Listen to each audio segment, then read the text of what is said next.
that, we got talking as a group of teachers, and we said, I think it's time for us to come back and meet as a class. Because remember, we did this on the first day of school. And we said, welcome to Nature Hill. Right? And I just got done sending emails to all the 4th graders over at Greenland and Ixonia and Meadowview, inviting them here for pizza and all that stuff you did. And it's a good chance for us to stop. It's a good chance for us to stop today and reflect on the first half of our school year, because I know that you all set goals walking in to Nature Hill. Because we talked about this being a fresh start for you, and we talked about this being a 4-year journey that begins now, and every day counts. So halfway through the year, I wanted to take the opportunity to stop and to have us reflect a little bit. Because when we stop and we reflect, that's how we grow. When we recognize that we've made mistakes and we work to fix them, that's what makes us better. So in order to do that today, I invited Mike over here to come talk with us a little bit. Now, go ahead and say hi.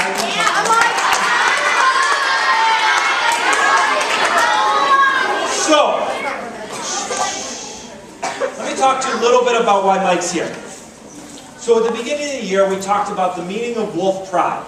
And you've gone through a lot of different activities in your classrooms about what wolf pride means. We've had Own Your Actions Week. We've had Include Others Week. We've had lots of conversations about what it means to believe in yourself, what it means to accept others without judgment, what it means to include and listen to others, what it means to own our actions.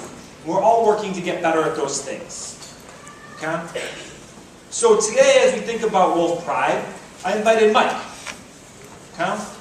Because Mike is going to talk to you a little bit about his life and his journey through the lens of our wolf pride themes. And he can do that because he is a wolf. He went to Nature Hill. Yeah, there you go.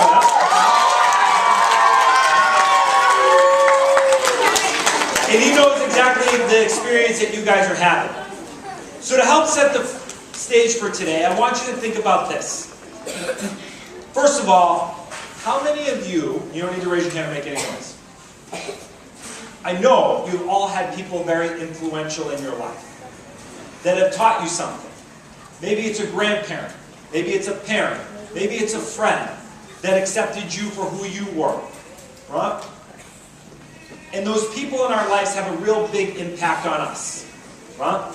For me, Mike is one of those people. Mike was a student in my classroom when I was a teacher. And those of you that I had a sub for this week know how bad I am at that.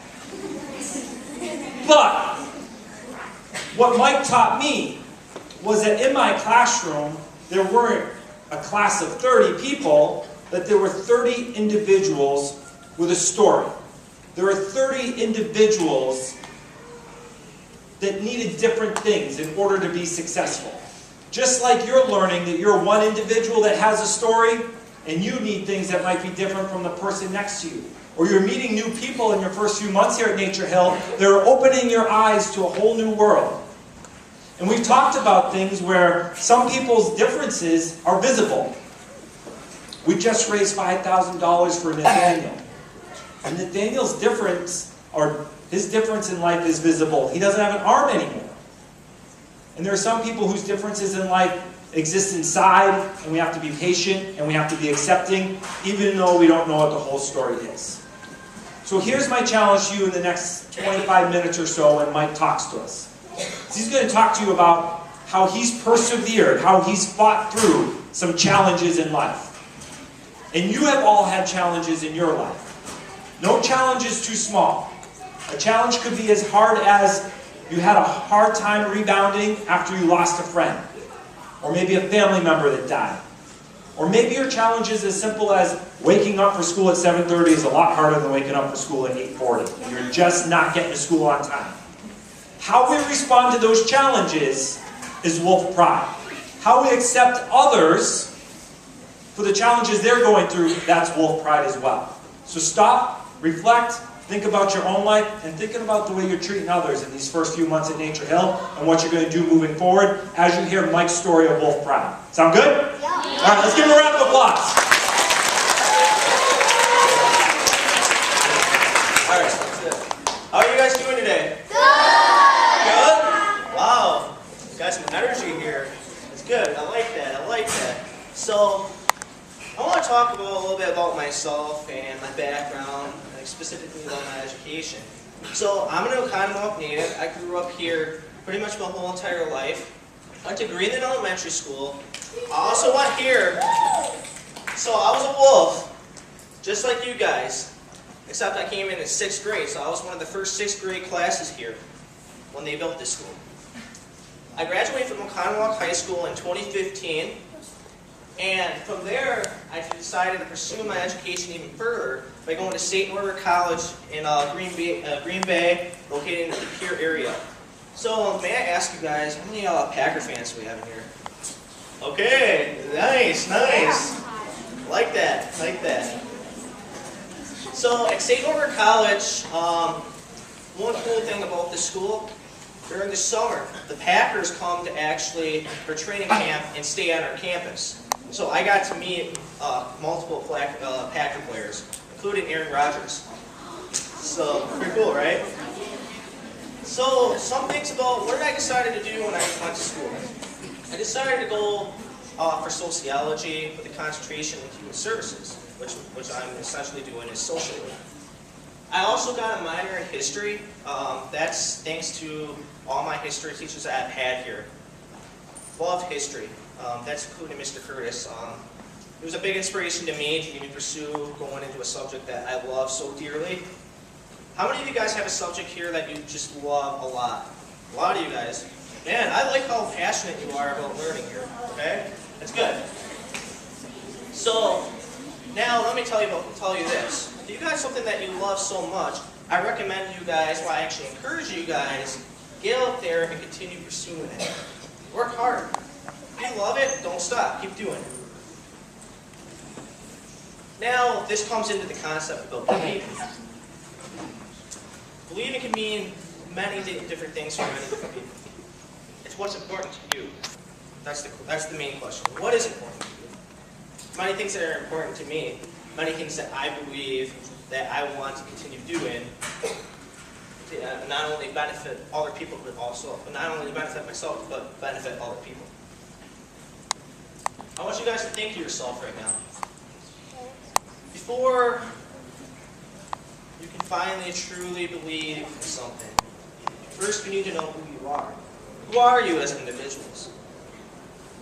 What is your value? Most importantly, we all seek a purpose. So what is your purpose? And also, what's your end game once you accomplish that purpose? So goals. Goals are important. Everybody should have goals. We all have goals. Goals are what gets you through and keep building you. It's a building block. These building blocks are going to make you who you are later on in life. And that's something you want to think back about. So now imagine this. Now, we all have challenges, right? Can I hear yes? Yes. Yes. We all have challenges. Some may have more challenges than others, right? Yeah? Yeah? Come on, it's getting louder. Yeah.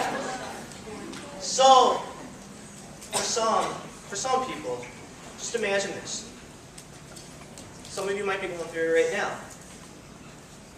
But imagine just being in this room, no doors, no windows, no way out. You're just looking at these 4 boring walls. You're sinking, kind of lost, not sure how to get out, kind of feeling a little depressed, kind of lonely. But now imagine you meet somebody in your life who can become a role model, someone that believes in you, believes in your ability, rather than disability. Disability is a word that I'm not too fond of because of the stigma behind it. You should be focusing on each other's abilities rather than disabilities, focusing on what you can do and what you can accomplish. So when you meet this one person may open up doors of opportunity for you all. What that means, you get to build and learn more about yourself, and you can become a better person. And as a better person, you can also help other people. So, what do I believe? Well, for starters, I'd like to tell a little story.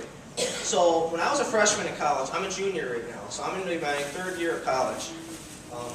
I have a year and a half left of school, and I always remember this story when I was a freshman.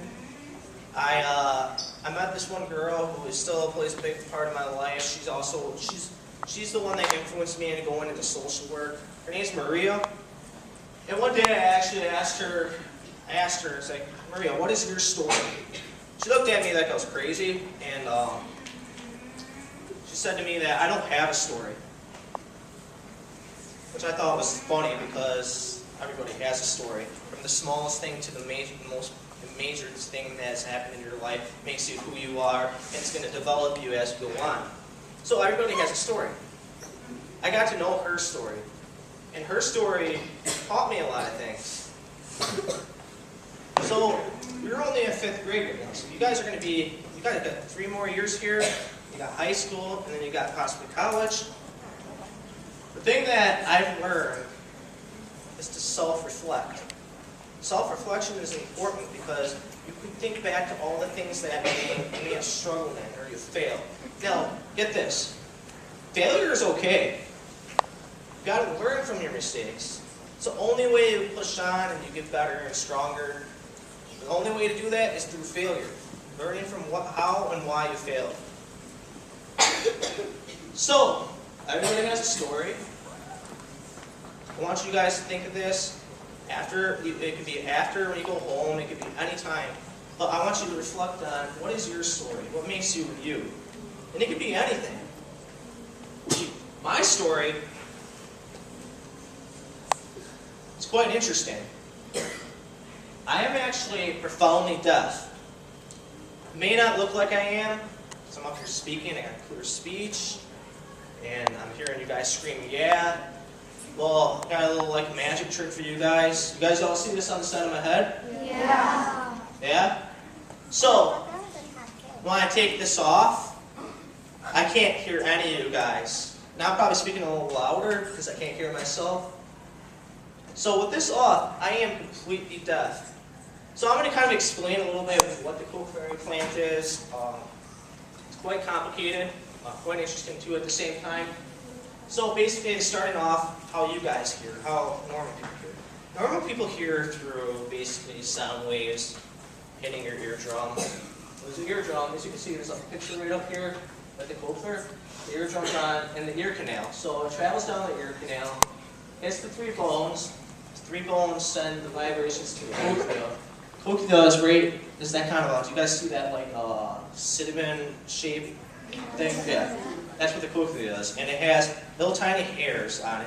What happens is that as the sound waves hit those hairs, it gets transported to the auditory nerve, which is not on there. And then to the auditory nerve, it's connected to the brain. And then the brain takes all those sound waves as hearing. How I hear is the cochlear implant completely bypasses the damaged portion of the ear, which means I hear from this processor. So as the sound waves hit the processor, travels to the coil, to my cochlea, and then to my auditory nerve, and then my brain interprets the beeps from when you speak to sound. Now, I wasn't always deaf. I lost my hearing when I was 12 years old, so I came in 6th grade with the cochlear implant. And I was actually offered to learn sign language as well. I did learn sign language earlier on, so I had a sign language interpreter from elementary into my sophomore year of high school. But before I lost my hearing, I was severely hard of hearing. I had hearing aids. And hearing aids are different than the cochlear implant because what the hearing aids does is it only amplifies sound. Whereas, like I said earlier, the cochlear implant actually completely bypasses that damaged portion of the ear. Now, being a student one of the only students in this school district that was deaf was a challenge. It was a challenge because I was the only one here. I had to reteach staff members of this school about how do you work with students who are deaf and hard of hearing. And some of the major challenges that I continue to face to this day is loud settings. Loud settings, like if you guys were all talking right now, and I was trying to have a one-on-one conversation with a friend or something, I would have a very hard time hearing them. And it would be a struggle for me because of the background. Now the other thing is videos without captions. Captions are my lifeline. If it's on some of my classes, like when I'm in class, we'd be watching a video and we would be tested on it or have an assignment on it. If I didn't have closed captions on it, I would be struggling. Another thing that I struggle with is if you face away from me. So individuals who are deaf and hard of hearing, a lot of us can lip read, which is a cool thing, right? To be able to read lips. I'm going to spy on you guys. Kind of a little weird. So if you face away from me, it completely talks about that whole idea of accessibility and the fact that I am trying to communicate with you. Driving with friends is another challenge because I'm also hearing the background noise of the car, the engine, the wind, or things that may be hitting the car. But this is the big thing I want to talk to you guys about. It's this lack of acceptance, and which also can lead to bullying. So, as human beings here, we all seek and crave one thing is to be, well, two things actually. Two things. One being to be accepted and to also feel loved and to be wanted. And sometimes that does not necessarily happen. And telling the truth, as a sixth grader that came through here, I face bullying. I continue to face it from middle school and high school and even into college. I still face certain things. So I had certain outlets. I had a really good support system. I was able to overcome a lot of these things, all these challenges that were thrown my way, simply because of the fact that I had a good support system and people believed in me. They believed in my abilities, that I was going to succeed. No matter how many times somebody told me I can't do something, I always got back up. And through that, I did that through track and cross country. I cracked a state qualifying team as a sophomore. I was able to put in the hard work and everything that, all the stress, anger, frustration, the things that got thrown my way, I put it on the track, I put it on the field. And you know what's interesting? I'm sure some of you guys might be thinking about doing track or sports, but the one thing that I learned is every time I lined up on that starting line, no race was the same. Because you were constantly racing to knock down barriers that were put into your way. Now, kind of transitioning into college, I gained a lot more opportunities. I didn't go out to race, do cross country and track. Instead, I learned how to apply myself more and how to become a better advocate and how I can become a better person for other people. And I got involved in a lot of things. I worked with kids on diverse schools. I learned about different cultures. Most importantly, I continued to learn about self-reflection. What did I learn through each of these different opportunities that I was given? So, one of my major goals and that I seek to accomplish is to eventually get into a field of social work where I'm an advocate for others. And what I mean by an advocate for others is to fight for the rights for people who may not have a say or may not be able to advocate for themselves. But most importantly, I want to focus on this concept of do not be silent. I'm going to go back to this whole idea about bullying, because I know that this is something that occurs throughout schools nationwide. It's a major issue. I faced it, so I know what it's like to not feel accepted, to be pushed away, to be pushed down. So I want to encourage you guys on this whole idea of not to be silent. If you see something that's going on that's not right, you should take a stand. Now, you don't necessarily have to approach the bully himself, but talk to a staff member. There's some wonderful staff members that work here, and that they're willing to help out. Now, by doing that, you become a role model, you become a leader. And it may be uncomfortable at first, but what you got to understand is that if you can put yourself in uncomfortable positions, you're more willing to learn about what are some of your limitations. You're willing to grow from that and be able to reflect on that. Not only that, that person that you just stood up for become your best friend. And that's important. And we're a community here. We shouldn't be tearing each other apart. We should be working together. Now, I'm not saying that everyone has to get along. What I'm saying is that we should all have respect for each other as we're all human. This leads into the concept of accepting and acceptance. Now, this school is diverse in its own way.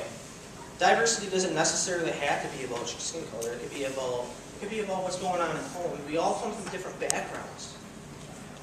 I want you to take a minute and look around. Look around at the people next to you. Look next to your neighbor. You might be sitting by a friend, a relative, or somebody that you might know. Maybe your crush.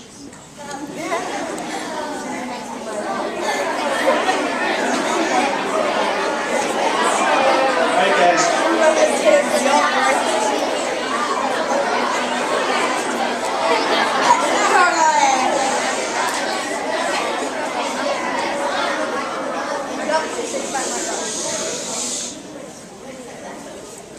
So what I'm saying here, if you don't know the person that's sitting next to you, or you see somebody that may be sitting alone during lunch, why don't you take the time to walk to them, introduce yourself, get to know who they are, get to know their story, because like I said, that person can become a major part of your life, and they can inspire you to do great things and achieve great things. Most importantly, learn their story. So it's important when you face certain things in life that might be challenging and putting you to the ground and you're trying to get back up, is even if you might not have anyone that believes in you, you should always believe in yourself. Believe that you are capable of doing what is impossible. But most importantly, make sure you be you. Now, you can change yourself for the good, and that's what I want you to do, is this whole idea of reflecting, this self-reflection. If you're going to make changes, make sure you don't go down on a path that is going to lead to more self-harm to other people, if that means bullying. What I'm encouraging you to do is to be role models to each other. And while you're doing that, to be you, because everybody is different, and that's good. Otherwise, if we were all the same, I don't think that'd be very fun, because no one would have a different kind of story. You won't hear different things. You won't get to learn different things, and learning is important, right? Yeah. Just did I hear that again? Yeah. Okay. Good. So we're wolves here, right?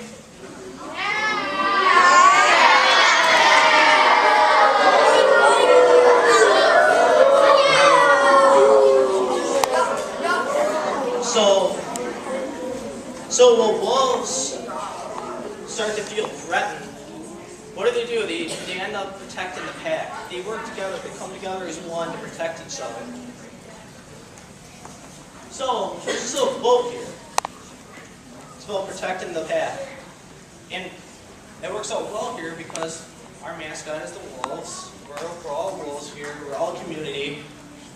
They go as protect your family, honor the elders, teach the young, be loyal to your friend, stand your ground, take charge when others show weakness, play when you can, work when you must.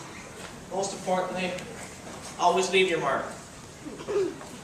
So, you guys just started, you guys are halfway through the year, which is crazy. You guys are going to go into 6th grade. And it's going to be a fun transition. You get to learn new things. But what I want you guys to do is I want you to encourage each other to make goals. How to accomplish these goals. Work together. Be a community. Because as a community here, we can really grow and develop. And this kind of goes to this whole concept of always leaving your mark. You want to leave your mark when you leave. You want it to be a good mark. You want to be able to reflect back and be like, you know, hey, I did this. I worked hard, I succeeded. And when I say leave your mark, it can be anything. You can help a friend that's struggling with math. You can help a friend, you can help you know, you can help the community. You can go out, you can do certain things during the summer, like community service. Do something that you're going to be able to look back to and reflect on and grow as you go. You guys got 3 more years here. It's going to be a fun experience. You guys are almost done with 5th grade. It's going to be really exciting, isn't it? Yeah. Awesome. Okay. So I remember going into 6th grade. I know it was scary. And it's going to be more fun. You guys are going to be a year older. You meet new friends. Fresh start. But I encourage you all to take this fresh start, self-reflect, be a role model to each other, work with each other, respect each other, and take a stand. Thank you.